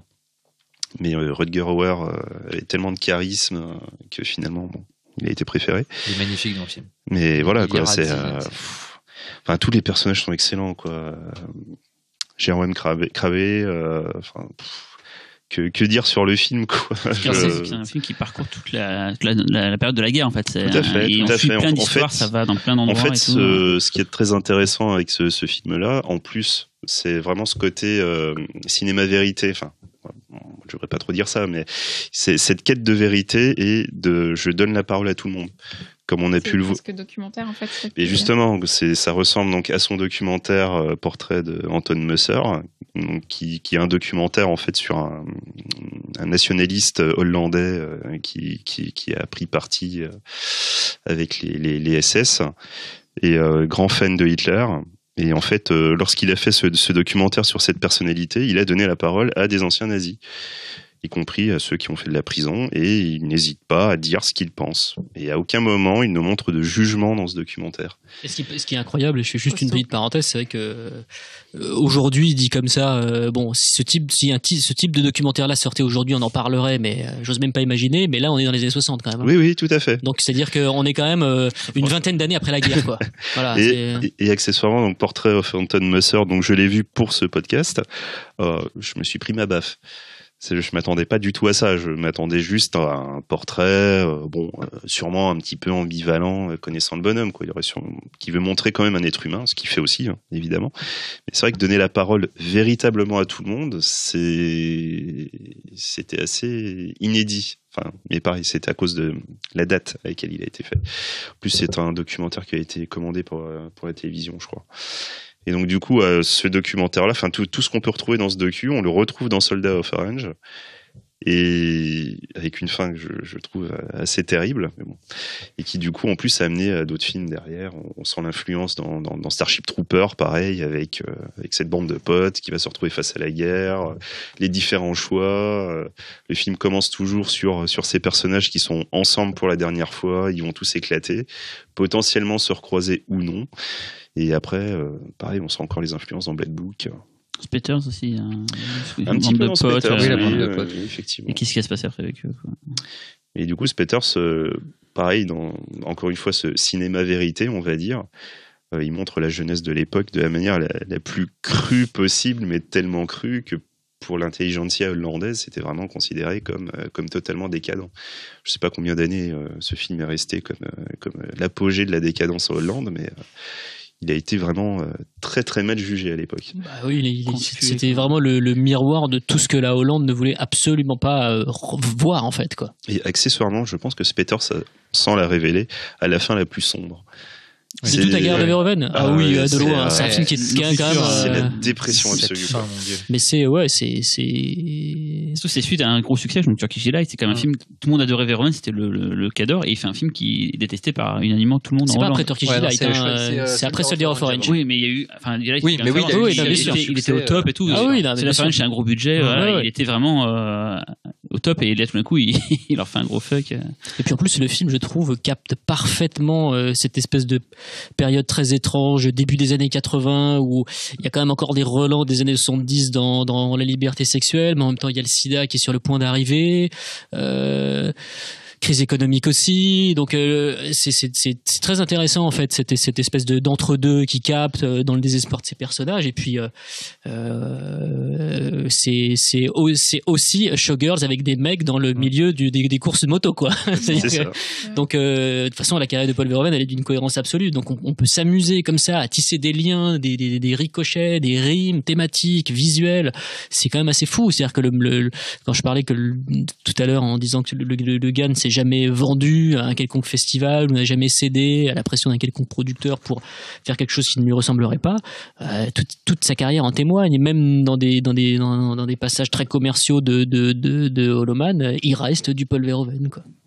C'est peut-être Total Recall finalement qui reste peut-être un film un peu plus détaché, on va dire, de sa verve habituelle en matière à la fois de critique sociétale, où le film il va pas non plus, il n'y a pas la charge de Robocop ou de Total Recall. Les personnages féminins, parce que le matériau d'origine de Kadik, il est moins agressif que Heinlein. Oui. Donc, et puis c'est quelque part un film qui est justement moins centré sur la chair, enfin sur des sentiments des personnages qui sont vraiment issus de ce qu'ils ressentent en termes de pulsion. C'est du coup plus intellectualisé, et quelque part ça pourrait être un film que Cronenberg aurait fait s'il avait fait un blockbuster, et il devait le faire. Il devait le faire. C'était le premier réalisateur. C'est marrant, parce que je trouve justement c'est le film où les deux se rejoignent déjà dans les faits, et aussi où c'est là où on voit le plus justement, je trouve, le lien entre les deux. Et moi, Total Recall, c'était loin d'être mon préféré. J'en ai un souvenir de gamin forcément totalement ému, mais à la revoyure, l'efficacité est là, et la férocité aussi, mais c'est peut-être celui thématiquement que je trouve le moins intéressant. Ouais, je suis d'accord. C'est peut-être son moins bon film avec Holoman. Mais alors Laurent, du coup, c'est quoi pour toi moi, mes deux préférés, je dirais Turkish Delice, que j'ai découvert il y a assez peu de temps, et Black Book. Black Book, parce que je trouve que déjà Black Book, c'est l'aboutissement d'un vieux fantasme dans sa carrière. En fait, il a eu l'idée avec son scénariste, dont on n'a pas encore parlé d'ailleurs, Gérard Sottman, qui est son complice de la période hollandaise, qui est un scénariste extraordinaire, on ne le dira jamais assez. Et d'ailleurs, on parlait d'elle tout à l'heure, mais personnellement, j'adore elle comme tout le monde autour de cette table, mais je trouve qu'il y a des petites faiblesses de scénario et des scènes qui sont un petit peu mécaniques dans la façon qu'elles ont de livrer des informations, et que je pense que Gérard Sottman en aurait fait quelque chose d'encore meilleur. Mais bref, ils ont avec Gérard Sottman, ils ont fait des recherches pour le choix du destin, donc Soldier of Orange, et ils sont tombés sur plein d'histoires liées à la résistance hollandaise, des histoires très sombres qui révélaient la face cachée de la résistance, et ils se sont dit, tiens, ça serait bien qu'on garde ça pour plus tard. Et en effet, ils l'ont gardé pour plus tard, puisque ça a pris 30 ans pour faire le film. Mais c'est très étonnant, parce que c'est un pur film d'espionnage, très Hitchcockien. C'est un peu comme si dans Les Enchaînés, l'héroïne Ingrid Bergman, c'est comme si elle était vraiment tombée amoureuse de l'homme qu'elle doit séduire et trahir. Et c'est très feuilletonnant, il se passe 12 000 trucs, le film fait 2h20 et c'est rempli à ras-bord de péripéties, et toutes ces péripéties sont rigoureusement vraies, c'est-à-dire qu'il n'y a pas un seul nœud narratif du film, ou une seule grande scène qui ne soit pas complètement calquée sur la réalité, ou en partie. Et quand on découvre ça, en fait, c'est assez terrassant. Le film prend une ampleur assez extraordinaire, parce que toute cette horreur qu'on pourrait juger là pour être cinématographique, elle est adoucie même par rapport à la réalité, mais elle en a un reflet très, très fidèle. Du coup, je trouve que c'est à la fois un divertissement d'une classe mondiale, parce que c'est super beau, c'est réalisé avec une efficacité, une économie de moyens. Il le disait lui-même, c'est un des premiers films après sa période américaine où il s'est dit, tiens, je vais plus poser ma caméra pour retrouver déjà le style des films d'espionnage des années 50, mais aussi c'est la première fois qu'il tourne en multicaméra, ce qu'il avait jamais fait avant, et c'est son chef-op, le chef-op allemand qu'il a rencontré pour l'occasion, dont j'ai oublié le nom, et qu'il a initié à cette technique et qu'il a utilisé depuis dans Elle d'ailleurs. Et donc du coup il se repose beaucoup plus sur le montage que sur les mouvements de caméra, et du coup il y a une efficacité de rythme assez géniale. Et non, c'est un film que je trouve un aboutissement, dans le sens où c'est ce qu'il disait en revenant des États-Unis, il voulait marier la puissance narrative du cinéma américain avec la vérité humaine du cinéma européen, et je trouve qu'il y est arrivé, mais avec une grâce et une force. Et puis ça a révélé Karis Van Houten qui est une grande comédienne. Et donne envie de boire du chocolat chaud. Voilà, tout à fait. Froid, enfin même dans toutes les températures. Xavier, tu voulais ajouter? Oui, moi ce que je voulais rajouter sur Black Book, c'est que dans l'histoire de Verhoeven, lui, il était vraiment gamin quand la Seconde Guerre mondiale est arrivée. Quand il a déménagé avec ses parents pendant la guerre, il s'est retrouvé à côté à côté d'une base de lancement de missiles qui était constamment bombardée. Voilà. Et en fait, du coup, il a vu en fait cette guerre, il a vu les ruines, il a vu les bombes, il a vu des corps, mais avec un regard d'enfant, donc avec quand même un côté un peu aventure. Et je trouve que c'est vraiment dans Black Book qu'on le retrouve. Et alors, justement, il y a une anecdote dans Black Book, c'est que notamment tout ce qui a trait au... Parce que c'est aussi une des spécificités de Black Book, c'est de montrer l'envers de la résistance. La résistance n'était pas une espèce de mouvement comme ça, glorieux, rempli de héros. Les 3/4 des personnages qui traitent sont finalement des traîtres. Et ils sont tous inspirés de personnages qui ont vraiment été des traîtres, et notamment un des plus grands héros de la résistance hollandaise.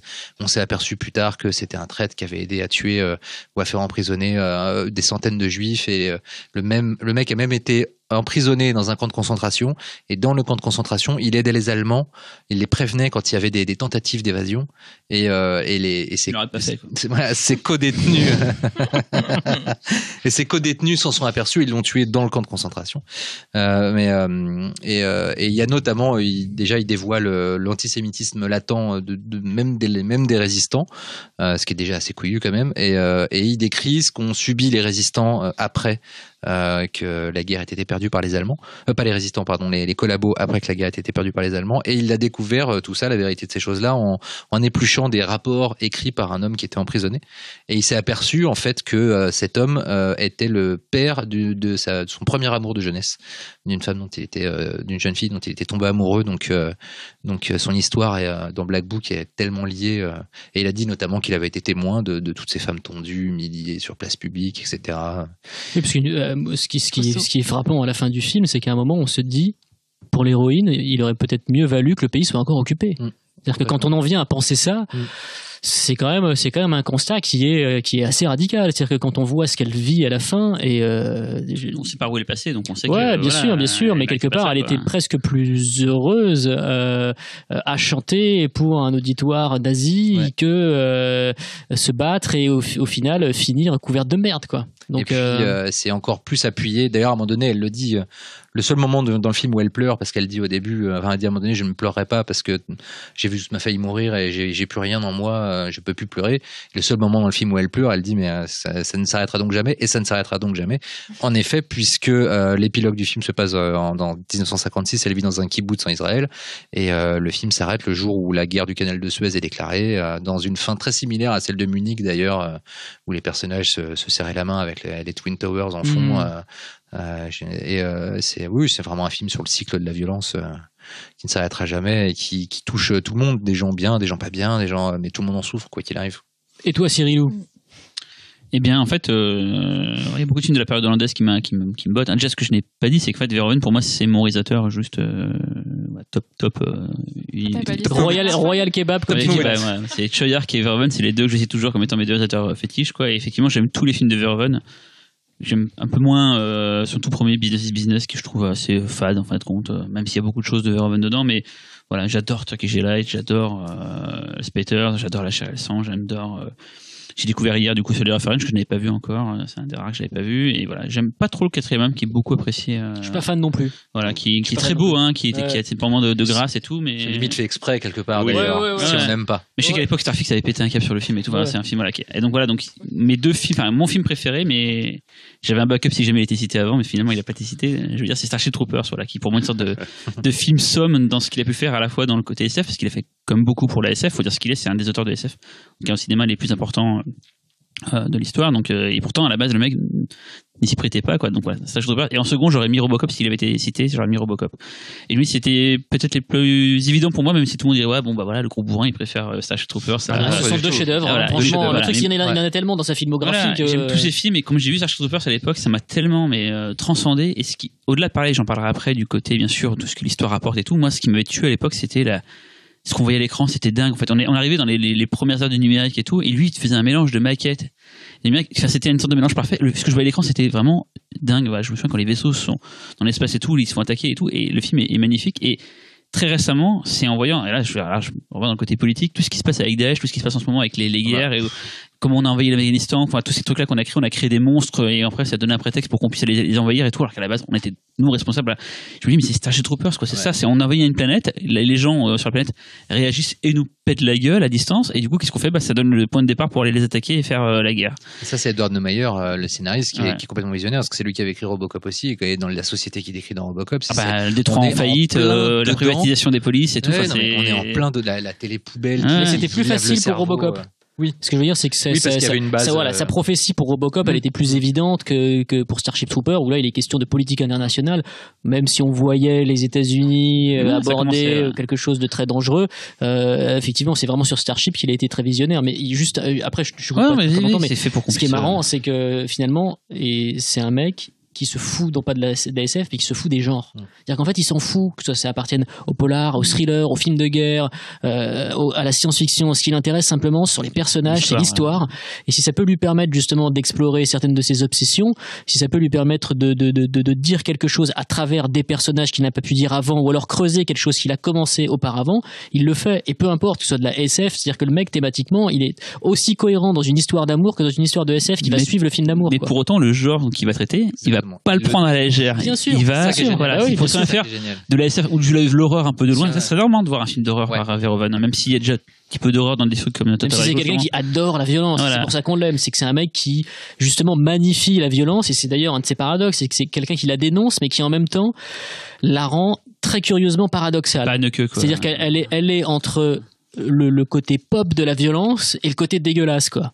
Total Recall, c'est ça aussi. Il y a des côtés genre très jubilatoires dans le gore et en même temps des côtés très sales, quoi. Il en a rajouté. Il en a rajouté, ouais. Il a pas pu tout mettre d'ailleurs. En fait, c'est sa technique il a expliqué pour Spectres, et quand il a eu la cinémathèque, il le faisait déjà dans Starship Troopers. Il en met plus pour que les gens de la censure bloquent sur ce qu'il y a en plus et qu'ils oublient complètement tout le reste qui a laissé passer, quoi. Et ça, c'est du génie, hein. C'est vraiment un fist fucking dans la news des censeurs et tout. C'est vraiment, j'ai une métaphore aussi pas. Mais faut dire, voilà, je voulais parler bien sûr de tout le côté transgressif de Starship Troopers, mais je voulais pas qu'on oublie que c'est comme un film de SF qui démonte, qui visuellement c'est impressionnant, qu'il a testé plein de nouvelles techniques, qui sait s'entourer, de bonnes personnes pour faire tout ce qu'il a fait dans le film et tout. Et tu parlais tout à l'heure, c'est marrant, je vois aussi ça dans Starship Troopers, tu parlais de la scène interraciale dans Showgirl, mais en fait dans Starship Troopers il y avait des choses qui avaient choqué, et effectivement quand tout le monde prend la douche ensemble, hommes et femmes, ça avait choqué à l'époque et tout, ce côté vous n'êtes que de la chair à canon, où vous êtes tous identiques, il n'y a pas de désexualisé complètement le personnage. Il y a une scène dans Robocop, oui, il y a une scène effectivement dans Robocop, mais là il y a ce côté, je sais pas si vous vous souvenez, à l'époque ça avait marqué pareil, tout l'emballage pas fasciste, mais bon on peut le dire de l'armée, pourtant l'armée terrienne, celle qu'on est censé suivre, celle qu'on est censé aimer, mais ils sont habillés les costumes, ça avait vachement fait tiquer à l'époque, et je me souviens le film s'est fêté démonté sur son côté raciste, fasciste et tout, quoi. D'ailleurs, pour une petite anecdote, le DVD de Starship Troopers, le commentaire audio a fait que depuis maintenant, il y a toujours un petit panneau au début qui dit ce n'est propos n'engage que l'adaptateur, voilà, parce qu'à l'époque, Verhoeven. Il avait dérapé sur des choses. Bah non, mais il disait ce qu'il avait à dire et ça a fait genre merde. Et le producteur avait fait gentil, mais voilà quoi. Mais voilà, donc pour dire que c'est un film qui est visionnaire, qui est d'une richesse thématique dingue. Qui a un pur monde de cinéma. Moi, en sortant de la salle à l'époque, j'étais comme un ouf. Je me disais, c'est pas possible, qu'est-ce que je viens de voir et tout. Je comprenais pas. Et pourtant, en salle, c'est tellement on connaissait le bonhomme, tu vois. On savait de ce qu'il était capable de faire, tu vois. Et il a donné les plus grands films de SF. Pour moi, c'était les plus grands films de SF, c'est les films de Verhoeven, quoi. Et pourtant, quand tu dis à la base, le mec n'en a rien à foutre. Il a fait Robocop, on en parlera sûrement après, pour le côté christique de l'histoire et tout. Mais l'histoire d'un homme robot, en fait, je pense qu'il s'en foutait. Et pourtant, il a fait à la poubelle à la base, le scénario. Ouais, et pourtant, c'est sa femme qui a relevé, qui récupère le truc. Il me regarde, il y a des trucs pour toi dedans et tout. C'est un des titres les plus cons de l'histoire du cinéma. Robocop sur le papier, c'est quand même le flic robot. Je veux dire, c'est pas. Et voilà, et donc voilà, Starship Troopers, et donc aussi Robocop, c'était les deux que je voulais mettre. C'est deux films qui, enfin même quand tu dis la violence et tout, enfin tu vois l'homme fondant dans Robocop, tu vois ça quand t'es gamin. Émile Lapustule, je sais pas pourquoi. Tu pètes un câble et tout, la mise à mort de Murphy, là, je suis désolé, je reviens sur Robocop et tout, mais il y a des trucs complètement dingues dans ce cinéma qui est très pop, très très pulp, et qui pourtant est d'une subversion, comme on l'a dit depuis tout à l'heure, et d'une intelligence dingue. Et c'est pas un faiseur, c'est pas un putain de Michael Bay, c'est vraiment un gars qui a un point de vue et qui en plus fait des films dans chacun des domaines. Le film de guerre, tu vois, sur les French, c'est un film de guerre, mais on voit très peu de scènes de guerre en fin de compte. C'est l'univers autour, les soldats et tout ce qui les relie entre eux. C'est vraiment humain. Voilà, c'est humain. Et chaque fois il prend un sujet et il va t'en faire pas un film somme, parce que des fois il peut se louper, tu vois. Hollow Man, c'est pas le meilleur film qu'on puisse voir sur les âmes invisibles, mais il y a quelque chose dedans, il y a toujours quelque chose qui fait que et Dieu sait qu'ils sont nombreux. non, je pensais à la musique ils sont partout, de Carpenter et tout, voilà. Mais voilà, faut dire que voilà, c'est moi je pense que c'est le plus grand, et on pourra parler aussi tout à l'heure de Trick, c'est un de ses derniers films qu'il a fait avant elle, et qui un petit exercice de style, mais même là-dedans je trouve qu'il arrive à faire mieux que la plupart des mecs qui font des exercices de style, quoi, voilà. Puis c'est marrant, c'est qu'il arrive à être influent dans des domaines dont il se fout éperdument. C'est-à-dire que Starship Troopers, ça a été super influent dans l'anime, dans la bande dessinée, dans le jeu vidéo, alors que ce sont des médiums qui ne l'intéressent pas. C'est-à-dire que c'est là que tu vois que le mec est quand même très très fort. C'est que sous la simple impulsion de la force de sa vision, le gars il arrive à impacter des médiums qui ne le concernent pas, quoi. Et c'est là que tu vois que le gars en fait il est avant-garde, non pas qu'en termes de cinéma, il est avant-garde vraiment en termes de culture visuelle, quoi. Et même le Dead, je vois que Tippett a pu passer le cap de la Phil Tippett, donc qui est son Tippett Studio, a pu passer le cap justement du côté maquette et stop motion au numérique via ce film-là. Et quand je vois toutes les arachnides, l'armée d'arachnides, je me dis qu'en fait Peter Jackson sur le Seigneur des Anneaux, tout ce qui était le massif et tout le côté vision de troupe d'en haut et tout, il doit beaucoup d'ailleurs à ce film-là, quoi. Puis qu'est-ce que c'est gore, bordel, quoi. Je sais pas. Il y a quand même un mec qui se fait pomper son cerveau avec une sorte de dard, un énorme cerveau bizarre. Non, mais il y a des séquences avec une tête de vagin. Ouais, non, mais il y a des visions que tu aurais aimé voir et que tu aurais fantasmé, et il y en a certaines auxquelles tu n'aurais jamais pensé, en fait. C'est ça la force du film. Il y a des trucs, qu'est-ce que j'ai jamais vu ça nulle part ailleurs. Quand il arrive la première fois dans la base des colons et qu'il y a tous les corps décharnés, tu dis mais c'est des scènes de guerre, c'est ce que plus tard fera Spielberg sur le soldat Ryan et tout, c'est des trucs, des scènes de charnier et tout. Et les scènes de violence sont vraiment mal. Il y a des scènes, il y a des scènes dramatiques qui sont vraiment extrêmement pesantes, notamment les funérailles de Dina Meyer. Ah oui. Voilà, elles sont super poignantes. Donc, et pour moi, c'est pas des ruptures de ton, en fait. C'est-à-dire que finalement, c'est très homogène. C'est effectivement, c'est une tranche de vie de soldat. Ça passe par la joie d'être en groupe avec des potes, tout ça, etc. Ça passe par l'adrénaline du combat, et ça passe aussi par la tristesse de la mort. Et en fait, tout ça est lié. Il y a aucun moment où il y a des ruptures, quoi.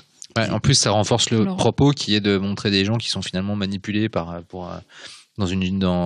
un projet politique et médiatique, et que bah, ils ont beau être le carburant même de cette manipulation, ils sont en même temps des personnages qui vivent, qui meurent, qui chient, comme il a dit à propos de Jésus. Jésus était un homme qui chiait comme tout le monde. Qu'est-ce qu'il chie, Xavier? Et justement, en fait, tout ce côté-là, tu l'avais déjà dans Soldier of Orange. Complètement.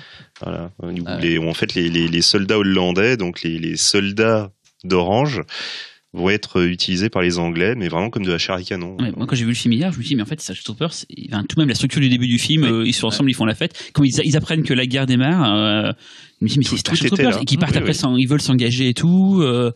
Et ouais, je me suis dit, putain, et même le personnage féminin de Soldier of Fortune, des tas de trucs, je me suis dit, ouais, c'est vraiment, quand je dis un film somme, pour moi, c'est un film qui réunit un peu toutes ces différentes périodes. C'est moins le côté humain que dans ces films hollandais, mais il y a quelque chose, quoi, tu vois, il y a une sorte de mélange là-dedans, quoi. Tu pourrais presque en fait faire comme dire finalement ce film américain est un remake quelque part de ce film hollandais, etc.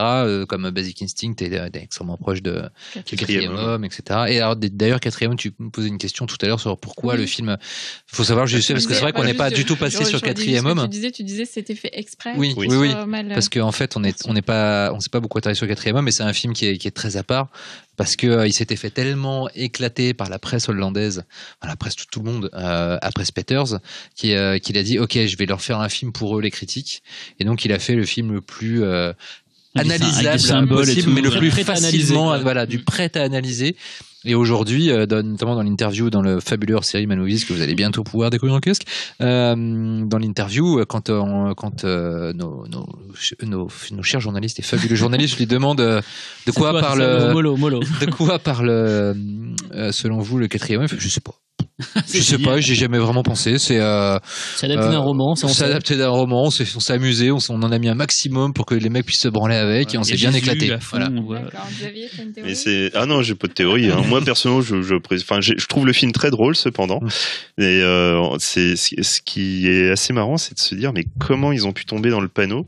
Le film commence avec un plan, mais ce plan que t'as vu 12 milliards de fois, où tu vois une toile d'araignée avec une mouche qui tombe dedans, et tu vois l'araignée qui va la choper, et qu'il enroule. Et ça dure 5 minutes. 5 minutes avec ce plan. L'araignée, c'est un Trooper, c'est bien. Dès le départ, on est là, on est sur le. Il y a des références, et oui. Et la mouche n'est pas animée par Phil Tippett. C'est pas la mouche Tippett. Voilà, merde, on pourrait pas s'arrêter là. On vient de trouver la meilleure blague de tous les podcasts qu'on a fait pour l'instant. Je cherchais un truc avec la mouche Tippett dans Starship Troopers, mais dans Starship Troopers, il y a des arachnides, il n'y a pas vraiment de mouche. Donc là, tu parlais de la mouche du 4e homme. D'accord, C'est simple et efficace. Je fomentais ce truc. T'as fait ton Cyril, là. Vraiment. Et toi, Véro? Bah oui, Véro. Véronique, et non pas Verhoeven. On avait dit qu'on la faisait pas celle-là. Oui, bah non, comme Cyril, c'était plutôt Starship Troopers, mais pas forcément pour les mêmes raisons. En fait, je trouve que Starship Troopers, je sais pas ce que vous en pensez, il est aussi un petit peu à part dans sa filmo, parce que j'ai l'impression qu'il parle de cinéma aussi, et que c'est pas forcément quelque chose qu'il fait dans ses autres films. Et je trouve que le fait de montrer des gens manipulés, qui sont un peu des pantins, qui vont aller où on leur dit de faire, qui vont vivre les choses, on anticipe un peu tout ce qui se passe quand même dans le film, et on sait que ça va mal tourner. Enfin, quand on les voit faire la fête, on se doute bien que c'est parce que ça va pas tout le temps être la fête. Et du coup, je sais pas, j'avais l'impression qu'il y avait aussi un peu... un truc métatextuel, c'est ça? Un peu, ouais. Et j'ai pas l'impression que c'est quelque chose qu'il fait souvent dans son cinéma, voire Le pas fait de du façon tout. très discrète, en fait. Et du coup, là, c'était peut-être un peu plus évident aussi du fait que ce soit de la SF vraiment totalement assumée, voire un peu parodique par moment. Ah oui, bien sûr, bien sûr. Et du coup, c'était ça que je trouvais intéressant aussi dans Starship Troopers, c'est qu'il était un peu différent du reste de sa filmo, Xavier. Et justement, en fait, son premier essai américain, donc l'épisode du Voyageur, c'est exactement ça, en fait. Ça parle de cinéma, c'est extrêmement méta, à un point tel qu'il n'hésite pas à faire un hommage au 4e homme dans le film. Ouais. Et c'est tellement énorme que tu peux pas le louper, quoi. Il refait carrément une des scènes du film avec des néons, et que Peter Coyote qui va passer devant, tu peux pas le rater, c'est impossible. Donc t'as vraiment déjà ça avant. Voilà. Et j'ai notamment découvert dernièrement le seul Hitchcock que je n'avais pas vu, qui était Soupçon, et je me suis aperçu que c'était Basic Instinct. Ouais, mais littéralement, c'est-à-dire que c'est l'histoire d'une femme qui se demande si son mari, si l'homme dont la personne dont elle est amoureuse ne serait pas un meurtrier, et il se passe autour d'elle des choses, des drames, etc., qui ne font qu'alimenter sa parano. Et son mari est très ami avec une écrivaine de romans policiers, et on nous laisse entendre qu'il s'inspirerait des meurtres décrits par la romancière pour lui-même fomenter ses machinations, et jusqu'à dans la scène de fin, à la manière du pic à glace, c'est une scène en voiture où on se demande s'il va pas in extremis tuer sa femme ou pas, et c'est un décalque presque complet, en fait. Mais en vrai, il a bombé Ténèbres de Dario Argento. Oui. Mais ce qui est marrant, c'est que Basic Instinct, c'est le film qui est souvent cité pour les gens qui ne connaissent pas Verhoeven, genre sur les affiches et tout. C'est un des films plus connus, et en fait, on n'en a pas parlé. Je pense qu'on s'en fout un peu, non? C'est ça. Totalement. Moi, j'ai toujours considéré que ça faisait partie peut-être de ses moins bons films, mais moi, je sauve la musique de Goldsmith qui oui, démonte. La musique de Goldsmith, effectivement, ça. Et après, tu parlais effectivement des gènes Hitchcockiens du cinéma de Paul Verhoeven. C'est vrai que c'est un cinéaste qui est déterminant dans sa façon de concevoir des histoires. Il y a des moments Hitchcockiens dans Elle, etc. Mais en revanche, c'est jamais postmoderne ou citationnel, quoi. Finalement, il en tire à la De Palma. Voilà, c'est ce qu'il en retient. J'ai l'impression, c'est finalement les grandes formules. Des grandes formules qui visent avant tout l'efficacité de la narration, quoi. Et c'est en cela qu'il est d'inspiration hitchcockienne. Et l'ironie aussi, puisque le film Hitchcockien était très ironique. Et l'ironie, voilà. Mais après, je pense que Hitchcock britannique, Paul Verhoeven est un Hollandais, donc il y avait quand même cette ironie qui était très européenne. Oui. Donc je pense que chez lui, c'est vraiment quelque chose de naturel. Mais ouais, pour juste revenir 2 secondes sur Basic Instinct, je pense que quand bien même c'est pas un très grand film, je trouve, même s'il y en a qui trouvent que c'est un chef-d'œuvre absolu, il y a quand même 2-3 séquences qui sont folles et qui je trouve marquent à jamais les spectateurs, quoi. Ça a lancé déjà une icône, ça a lancé oui, ça a lancé une icône, et puis il y a des éléments comme ça et là qui sont quand même assez barges et qui sont tout à fait symptomatiques du cinéma de Paul Verhoeven. La scène avec Jane Tripplehorn et Michael Douglas, où il la prend sauvagement, on sait pas si c'est un viol, on sait pas si elle est consentante, on sait pas s'il encule ou pas. Non, mais Vas-y, excuse-moi, pardon, mais pour moi c'est la scène la plus chaude du film, hein, pour le coup. À l'époque, voir ce type de scène-là over the top, là on n'est même plus dans de la sensualité, on est dans de la sexualité, dans de l'hypersexualité, dans le cinéma américain des années 90. Pour le coup, là on est en plein dans les années SIDA. C'est quand même assez costaud, quoi. Ce qui est marrant, c'est que c'est Carol Co qui produit le film, qui à l'époque était au top aux États-Unis. Bon, ils avaient fait les Rambo avant, mais ils avaient tout fait Terminator 2. C'était vraiment la boîte qui produisait les gros blockbusters et tout. Et ils te font ce thriller un peu comme ça. Mario Kassar et Vajna. Et Vajna un peu bizarre, qui sortait un peu nulle part. Et ça a été un succès. Et c'était pas évident que ce soit un succès quand même. Ah il y avait non. quand même des gens, il y avait Michael Douglas et tout, mais Sharon Stone, voilà. Elle a fait que des petits rôles avant. Elle avait joué dans Total Recall, mais globalement, c'était pas non plus l'icône qu'elle est devenue un petit peu près, qu'elle est plus maintenant d'ailleurs. C'était pas le premier choix. Non, il devait avoir une grosse star, vraiment une grosse star en face de Michael Douglas ne voulait pas d'elle. Oui. Mais c'était pas Margot Hemingway. Ouais, c'est possible. Je crois que c'était une des premières. Parce que lui, il voulait une grosse star en face de lui. Il disait, ce sera risque partagé. Il est hors de question que moi je monte mon cul et que ce soit seulement moi qui paye l'addition si le film marche pas. Le problème, c'est qu'il fallait trouver une actrice qui accepte ce rôle. Et finalement, on montre plus que son cul. Voilà. Et c'est le film qui souvent, je dis, comme je dis souvent cité, quand il faut mettre des accroches sur les affiches, c'est toujours par les réalisateurs de Basic Instinct. C'est pas, ils vont pas mettre Starship Troopers sur Robocop, enfin tu vois, ou encore la période hollandaise, ça les gens connaissent moins, mais c'est le film qui a peut-être par le réalisateur de Business is Business et de Capity People. On n'est pas sûr.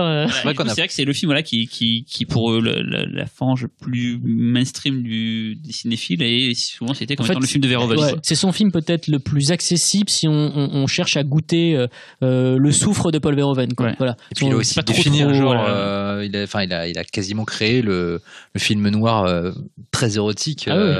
Jusqu'à maintenant, c'était un genre qui était sexué dans la métaphore, mais qui n'était pas visuellement de façon aussi frontale. Et là, après, les Hollywood Night. C'est ça, c'est la matrice d'Hollywood Night. Mais ça, j'aurais été d'être allé voir Sliver après le succès de. Juste parce que tu as vu l'accroche, aimez-vous être voyeur? Tu as répondu en ton fort intérieur oui.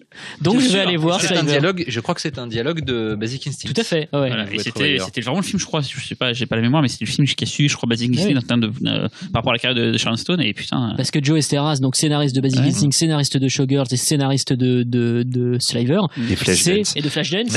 Et justement, c'est ça qui est intéressant, c'est que c'est le roi du recyclage. C'est-à-dire que le mec ne fait que recycler des histoires qu'il a précédemment écrites. Flashdance, Showgirls, Basic Instinct, Sliver.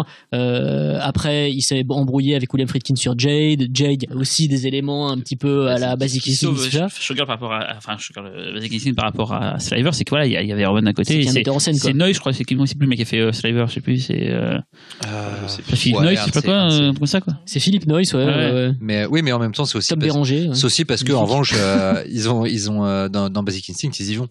Sliver, ils y vont pas. Finalement, on en vient à parler de Sliver, mais je suis désolé. Mais c'est intéressant. C'est intéressant de voir en même temps qu'à quel point finalement Verhoeven, quand il arrive et qu'il définit un genre, personne après ne va aussi loin que lui. Et puis surtout que Robocop qu'on suit, et puis surtout c'est que Joe Esteras sans Paul Verhoeven, c'est rien.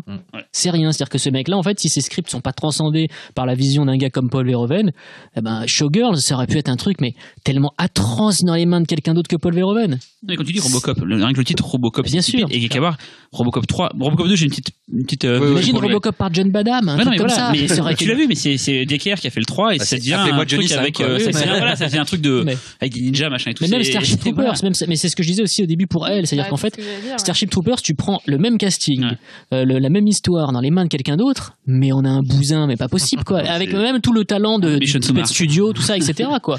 C'est même un point tel que, par exemple, Esteras sur Basic Instinct, il avait même renié le script à un moment tellement Verhoeven avait remis les mains dedans. Et pour Starship Trooper, Verhoeven a même avoué qu'il n'avait pas lu le bouquin complet tellement il le trouvait juste chiant. C'était un truc philosophique et tout. C'est Étoile garde à vous. C'est vrai, c'est des tranches de vie, mais c'est pas funky du tout. Voir ce qu'il arrive à en faire, finalement, c'est assez étonnant, quoi. Sauf que la différence sur Basic Instinct, en tout cas, c'est ce que raconte Joe Esteras, c'est que en effet, Verhoeven a engagé un autre scénariste, Gary Goldman, je crois, pour retoucher le scénario parce qu'il n'en était pas satisfait et qu'il aurait renvoyé la version finale à Esteras, qui en l'ouvrant a la surprise de voir que c'est sa version initiale à lui et que Verhoeven après au téléphone lui a dit on l'a pris par tous les bouts, par tous les trous, j'ai envie de dire, et on n'a juste pas réussi à faire mieux que toi, et donc on est revenu à ta version. Alors après, est-ce que c'est été ou pas ça. Et après, oui, basique aussi, c'est comme tu disais, c'est Sharon Stone. Et puis, on peut peut-être juste dire un mot sur le nez creux de Paul Verhoeven en ce qui concerne justement le choix des comédiennes, quoi. C'est quand même le mec, il a toujours choisi des nanas qui étaient on avait l'impression qu'elles étaient nées pour le rôle, en fait, quoi. Et des fois, il a flingué leur carrière, quand même. Parce que tu vois, Berkeley ou, pour Stopers, Dina Meyer. Dennis Richards. Ils n'ont pas fait des grands trucs après, derrière. Ouais. Non, mais c'est parce qu'en même temps, je pense qu'elles n'ont pas croisé des metteurs en scène qui étaient aussi intelligents que Paul Verhoeven et qui ont su leur donner des rôles à la hauteur de leur vraie valeur, quoi. Elizabeth Berkley, franchement, ce qu'elle envoie dans Showgirls, physiquement et en termes d'intensité de jeu, c'est quand même pas évident. Et puis, c'est un rôle, en plus, qui est quand même assez ingrat, puisque c'est vraiment une petite écervelée qui, pour la plupart des choses qui lui arrivent, mérite son sort, en tout cas. Ouais, il a su trouver en fait dans la boue la pépite, quoi. Et on est d'accord, l'Enfer du dimanche, ça vient après Showgirls. C'était L'Enfer- réalisé après L'Oliver Stone. Oui, c'est bien après. Ouais, Parce qu'elle a un petit rôle dedans où elle joue une pute que se tape Pacino. Et elle joue dans l'Enfer du dimanche. Tout à fait. Elle joue une pute que se tape Pacino. Et c'est un film extraordinaire qui d'ailleurs n'est pas loin d'être du Verhoeven. Je pense que si Verhoeven avait fait un film sur le football américain, ça aurait pu y retrouver. Excité quand même. Oui, moins surmonté, tout ça, etc. Moins surmonté, mais dans le côté rentre dedans de l'univers dont il décrit, mais tout en restant. Aller chercher une vérité extrêmement crue dans un univers qui est polissé, quoi. Et quand elle apparaît dans le film, en fait, quelque part, on a l'impression de voir une espèce de flashback d'un coup pendant 3 minutes de Showgirls, et après elle disparaît du film et on la revoit plus du tout. Et le même personnage, qu'est-ce qu'elle serait presque en fait, on a presque l'impression de voir ça en fait. Le personnage est devenu une espèce. Je suis sûr qu'un mec comme Oliver Stone doit adorer un film comme Showgirls. C'est évident. Et en parlant de personnage féminin fort, un film qu'on a très peu abordé aussi, c'est Jennifer Jason Leigh dans La chair et le sang, quoi, qui pour le coup. C'est pas elle le personnage principal à la base, mais finalement c'est presque. Elle le devient et c'est le personnage le plus intéressant du film, quoi. Et le film, pareil, voilà, il prend un genre, l'Eric Fantasy, mais le film médiéval et tout, quoi. Et moi, c'est un genre qui me passe pas du tout, quoi. Et pourtant, La chair et le sang, je trouve ça dingue, quoi, parce que il y a de l'invention, il y a des trucs tout le long, le scénario est constamment renouvelé, il y a toujours des trucs nouveaux qui arrivent et tout. C'est pervers, la scène de la merde de la peste et tout, enfin c'est des trucs dingues dans ce film, quoi. Il y a vraiment une scène de guerre bactériologique totalement folle, hein. Ouais. Et en même temps il y a un côté paillard, bon vivant, joyeux qui m'a beaucoup rappelé Soldier of Orange, du coup aussi chez ces personnages que dans n'importe quel autre film tu les croises, t'as juste envie qu'ils crèvent comme les pires crevures qu'ils sont, mais là non, pas du tout. Et puis elle est en même temps, son personnage c'est celui de Katie Tipple, mais dans des circonstances encore plus extrêmes, puisque Katie Tipple, qui est peut-être le dernier film qu'on n'a pas abordé du tout, qui est l'histoire d'une jeune pauvre, voilà, une fille en costume hollandais, d'une jeune pauvre qui arrive en ville avec sa famille de fermiers durant un exode qui a marqué je ne sais plus quelle période de l'histoire hollandaise, et où elle va gravir tout à fait et elle va gravir les échelons de la haute société en devenant prostituée. Et mine de rien, comme le personnage d'Agnès dans La chair et le sang gravit les échelons en tout cas de la vie, c'est beau, c'est-à-dire son sort s'élève au-dessus de sa condition de proie et parce que dans Chair et le sang c'est quand même un huis clos, c'est juste qu'elle est emprisonnée par des gars et elle s'en sort, c'est pas non plus socialement parlant, elle est mais pas, dans ce huis clos, dans ce microcosme, elle devient plus forte que les personnes qui ont créé sa condition d'otage et de chair à viol, pour devenir celle qui maîtrise tout. Et la fin de Katie Tipple, le dernier plan, est extraordinaire. Donc Katie Tipple, le bourgeois qui finalement elle se marie, s'est blessé. C'est une vampirique, quoi. Voilà, et elle lui suce sa blessure, elle lui suce le sang. Et le film se termine là-dessus. Donc elle est devenue elle s'est élevée en suçant le sang des personnes plus riches qu'elle. C'est assez classant. Puis en plus, ce qui est intéressant, c'est que j'ai pas vu. Non, mais c'est comme d'habitude, il n'y a pas de manichéisme. Non, pas du tout. On n'est pas dans une espèce de lutte des classes bête et méchante. Voilà, effectivement, chez les pauvres, il y a des gens qui sont tout à fait dégueulasses. Chez les riches aussi, mais pas que.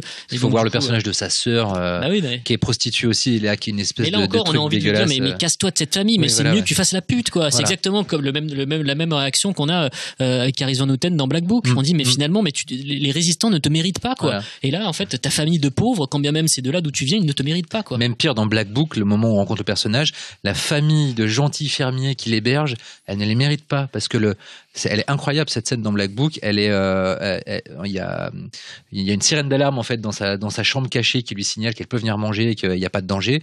Et au moment de manger, le père de famille, qui lui est un catholique très très fervent, lui dit t'as appris la Bible aujourd'hui, récite-moi ton passage. Et en fait, si elle récite pas, elle n'a pas le droit de manger. Et à la fin, une fois qu'elle a récité, elle lui fait c'est bien. Si tous les Juifs avaient fait comme toi, peut-être, et qu'ils s'étaient pas détournés de Jésus, ils seraient pas dans la merde où ils sont aujourd'hui. Et bim, mange tes dents. C'est quand même incroyable. Et pour se venger, elle prend la mélasse, et elle en met dans ses céréales. Elle fait une croix à l'envers, et puis elle regarde le mec, puis elle la mélange comme ça, avec un regard malicieux. Mais il y a tout le film, il y a tout Verhoeven dans cette scène. Oui, donc moi c'était sur Cathy Tipple. Bon, déjà Tipple, ça veut dire tapineuse. Bon, déjà tout le monde le sait, c'est le truc évident, quoi. Et non, mais du coup, ce qui était très marrant, c'est cette description des bourgeois. Parce que finalement, suite à son activité de tapineuse, elle va rencontrer un artiste, elle va devenir la muse de cet artiste, et à un moment, les amis de l'artiste vont s'extasier devant une de ses peintures, en montrant le peuple qui se lève contre les riches. Alors, ils sont vraiment en train de s'exciter sur cette peinture, et elle sort naturellement en disant ouais, bah en même temps ils ont faim, quoi. Voilà, c'est quelque chose d'assez froid. C'est un rapport à la vie qui est toujours extrêmement terre à terre chez Verhoeven. Toujours. Et c'est vrai que du coup, la fin d'origine de Cathy Tipple aurait pu être aussi super intéressante. Tout à fait. Puisqu'en fait, le film s'arrêtait. Enfin, ça n'a jamais été tourné, attention. Ça s'arrêtait en fait des années après, donc on voyait qu'effectivement, elle se mariait avec le mec. Et en fait, elle entendait à l'extérieur le peuple qui avait faim, et en fait, juste comme le bruit l'incommodait, tu la vois en train de fermer sa fenêtre, tout simplement. Mais c'est typiquement, c'est le même type de réaction qu'a Isabelle Huppert. Enfin, il n'y a pas de scène où elle ferme sa fenêtre dans le film, parce qu'il y a des gens qui... Si, elle ferme ses volets. Ah oui, elle ferme ses volets, pardon, mais il n'y a pas des pauvres qui lui demandent à manger dehors, quoi, je veux dire. Mais il y a un oiseau. Mais c'est ce pragmatisme-là, cette espèce de regard qui est... Ouais, dicté par je sais pas, une espèce bon sens, ouais, bon sens du moment, juste la réalité. Ouais, une réalité, une sincérité. C'est exactement ce qui dirige le personnage de Isabelle Huppert dans le film, la façon dont elle répond aux interrogations de son entourage vis-à-vis de son viol. Et effectivement, moi j'imagine certains spectateurs dans la salle qui doivent se faire une drôle de tête, parce que ça nous renvoie à une forme de réalité à laquelle on n'est pas habitué et qu'on n'a pas forcément envie d'entendre. Mais en fait, oui, c'est ça qu'on n'a pas envie d'entendre, parce que finalement le cinéma de Verhoeven ne parle que de l'individu, et l'individu enfin voilà, les Gandhi, on n'a pas des masses sur cette terre, finalement l'individu, comme les hommes invisibles qui sont très voilà. D'ailleurs il y en a un à côté de moi, ils sont pas très bons. Non, et en fait finalement, on vit à travers ce qu'on capte, ce que nos sens captent, et ce que notre intellect absorbe par rapport aux gens qui sont autour de nous. Alors que le cinéma veut nous faire croire que on doit tout le temps vivre dans une conscience globale du bien et du mal, de tout ce qui se passe sur la planète, etc. Et alors que finalement, dans la réalité, bien sûr, si on pouvait, on donnerait tous de l'argent à des œuvres caritatives. On aiderait. Pas du tout. On aiderait tous les. On aiderait dès qu'on peut un clochard qu'on croiserait dans la rue, mais on le fait pas. On le fait pas parce qu'on est des monstres, parce que dans ce cas-là, tout le monde serait un monstre. On le fait pas parce que on vit tous dans des niveaux de réalité différents. Tout n'est pas blanc en fait.